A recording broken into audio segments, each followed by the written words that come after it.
আসসালামু আলাইকুম। আমি কল্পনা বৃষ্টি। মম কল্পনা কিচেনে আপনাদের স্বাগত। আশা করি আল্লাহর অশেষ মেহেরবানিতে আপনারা সবাই অনেক ভালো আছেন। আলহামদুলিল্লাহ, আমিও আপনাদের দোয়ায় এবং আল্লাহর অশেষ মেহেরবানিতে অনেক ভালো আছি। বন্ধুরা, প্রতিদিনের মতো আজকেও একটা নতুন ভিডিও নিয়ে আমি আপনাদের মাঝে হাজির হয়েছি।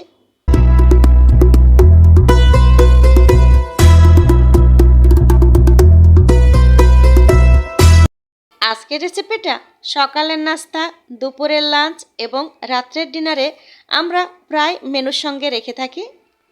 হ্যাঁ বন্ধুরা, আজকের রেসিপিটা হচ্ছে খুব সুস্বাদু মুচমুচে আলু ভাজি। খুব সাধারণ একটা রেসিপি, কিভাবে অসাধারণ করে রান্না করা যায় সেটাই আমি আজকে আপনাদের দেখাবো। তাই প্রথমে একটা বড় সড়ো বলের ভিতরে আমি পর্যাপ্ত পরিমাণ পানি নিয়ে নিয়েছি। নেওয়ার পরে বড় বড় 3টা আলু আমি নিয়ে নিয়েছি। এটাই আমার ফ্যামিলির জন্য এনাফ। এই যে 3টা আলুটা আমি সুন্দরভাবে ভালোভাবে ধুয়ে নিয়েছি। নিয়ে এবার এই বলের ভিতরে আমি আলু 3টাকে আমি ছুলে নেব। গরুর মাংস বলেন আর চিকেনই বলেন না কেন, সাথে তো মাসকালের ডাল থাকেই।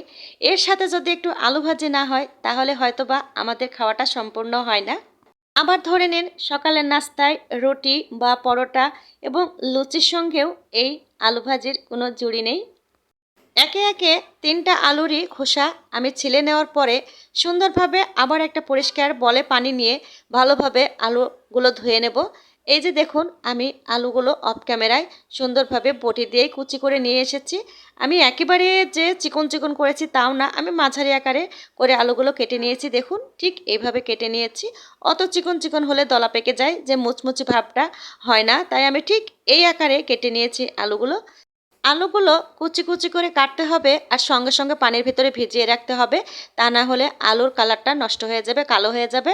তাই দেখুন আমি কিন্তু একে একে কেটেছি আর পানির ভিতরে কিন্তু আমি সঙ্গে সঙ্গে দিয়ে রেখেছি। তাই দেখুন আলুর কালারটা কিন্তু একটু চেঞ্জ হয়নি, সুন্দরভাবে একবারে হলুদ কালারই হয়ে আছে। আর এখানে আমি এই যে গোটা কয়েক রসুন আমি ছুলে নিয়েছি কয়েকটা কোয়া, তারপরে 3টা মতো পেঁয়াজ নিয়ে নিয়েছি, আর এই যে বড় বড় কয়টা কাঁচা মরিচ নিয়ে নিয়েছি। দেখুন কি টাটকা মরিচগুলো। পেঁয়াজ, রসুন আর কাঁচামরিচ সুন্দরভাবে আমি বোটা ছড়িয়ে ভালোভাবে পরিষ্কার করে আমি নিয়ে তারপরে চলে যাব একেবারে কিচেনে। রান্নার সঙ্গে সঙ্গে পরিষ্কার পরিচ্ছন্নতাটাও আমাদেরকে আগে দেখতে হবে, কারণ আমার পরে নির্ভর করবে আমার পুরো ফ্যামিলির সুস্বাস্থ্য এবং সুস্থতা। তাই সবার আগে আমাকেই পরিষ্কার পরিচ্ছন্নতা থাকতে হবে। সব কিছু কুটে বেছে ধুয়ে একেবারে ফ্রেশ করে নিয়ে আমি চলে এসেছি কিচেনে। এসে আমি একটা ছড়ানো বড় ছোটো প্যান বসিয়ে দিয়েছি। প্যানটা যখন গরম হয়ে আসবে, আমি এই যে এই গ্লাসটুকু আমি মাপ করে নিয়েছি 3টা আলুর জন্য, এই তেল আমার এনাফ। এই যে পর্যাপ্ত পরিমাণ তেল দেওয়ার পরে আমি এবার দিয়ে দেব 3টা পেঁয়াজ আমি এখানে কেটে রেখেছিলাম, সেই 3টা পেঁয়াজ কুচি দিয়ে দিলাম। আলু ভাজিতে অনেকটাই পেঁয়াজ লাগে, যতটুকু পেরেছি আমি ততটুকু দিয়ে দিয়েছি। এর পর্যায়ে দিয়ে দিয়েছি রসুন কুচি, তারপরে দিয়ে দিলাম এই যে কাঁচা মরিচ কুচি। দেওয়ার পরে এবার ভালোভাবে নাড়াচাড়া করে সম্পূর্ণ পেঁয়াজ, রসুন এবং মরিচটা বাদামি কালার হয়ে আসলে আমি এই পর্যায়ে দিয়ে দেব এই যে স্বাদ মতো লবণ। তারপরে দিয়ে দেব এই যে আধা চামচ মতো এই যে হলুদের গুঁড়ো। এরপরে দিয়ে দিয়েছি ধনে গুঁড়ো। এরপরে দিয়ে দেব আমি আধা চামচের একটু কম শুকনা মরিচের গুঁড়ো, কারণ আমি এখানে কাঁচা মরিচ ব্যবহার করেছি তাই। পেঁয়াজটা বাদামি কালার হয়ে আসলেই আগে থেকে কুটে ধুয়ে এই যে পানি ঝরিয়ে রাখা যে আলু, সে আলুর কুচিগুলো দিয়ে দেব। এই যে দেখুন একে একে আলুর কুচিগুলো আমি সবটাই দিয়ে দেব। আলুগুলো দেওয়ার পরে এবার ভালোভাবে মশলার সঙ্গে সুন্দর করে আলুগুলোকে মিশিয়ে দিতে হবে, যেন প্রত্যেকটা আলুতে যেন মশলাগুলো মিশে যায়। হয়তোবা আপনারা বলতে পারেন যে আলু ভাজি এ আর কি এমন রেসিপি, কিন্তু না বন্ধুরা, প্রতিটা রান্নাই কিন্তু খুব কঠিন। ছোটোখাটো রান্নাও কিন্তু আমাদের সহজভাবে নিলে চলবে না, এরও কিন্তু নিয়মকানুন ছাড়া তার টেস্ট সৌন্দর্য আসবে না। এবার আমি এই যে এই পর্যায়ে এসে দিয়ে দিলাম, যখন আমার আলু ভাজিটা অর্ধেকটা সেদ্ধ হয়ে গিয়েছে, এ পর্যায়ে আমি এসে দিয়ে দিয়েছি সামান্য পরিমাণ গরম মশলা। গরম মশলা দিলে এই যে আলু ভাজির টেস্টটা দ্বিগুণ বেড়ে যাবে। আপনারা শুধু ডাউল দিয়ে খেলেও কিন্তু আলু ভাজিটা অনেক টেস্ট মনে হবে।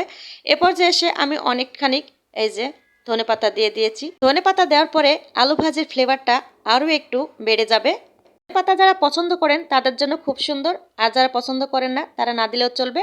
এ পর্যায়ে এসে আমি জিরে ভাজা গুঁড়া আমি এ পর্যায়ে এসে দিয়ে দিয়েছি। ভাজা জিরের গুঁড়া পছন্দ করেন না তারা স্কিপ করে যাবেন, আমার তো দারুণ লাগে তাই আমি দিয়ে থাকি।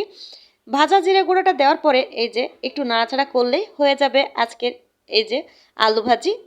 এই তো হয়ে গেল আমার সেই কাঙ্ক্ষিত খুব সুস্বাদু মুচমুচে আলু ভাজি। গরুর মাংস বা চিকেন সাথে মাসকালের ডাউলের সঙ্গে আপনারা আজ থেকে এই আলু ভাজিটা রাখতে পারেন, দারুণ দুপুরের লাঞ্চটা জমে যাবে আপনাদের। আজকের রেসিপিটা কেমন হয়েছে অবশ্যই একবার দেখে একটা লাইক দিয়ে দেবেন, আর সাথে সাবস্ক্রাইব অবশ্যই করবেন। পাশে থাকা বেল বাটনটা অবশ্যই প্রেস করবেন, আমার নোটিফিকেশন যথাযথ যখন আমি ভিডিও ছাড়বো আপনার মোবাইলে সবার আগে পৌঁছে যাবে। আজকের মতো ভিডিওটি আমি এখানেই রেখে দেব, আবার নতুন কোনো ভিডিও নিয়ে আমি আপনাদের মাঝে হাজির হব। সবাই ভালো থাকবেন, সুস্থ থাকবেন, নিজেকে ভালো রাখবেন। আল্লাহ হাফেজ, আসসালামু আলাইকুম।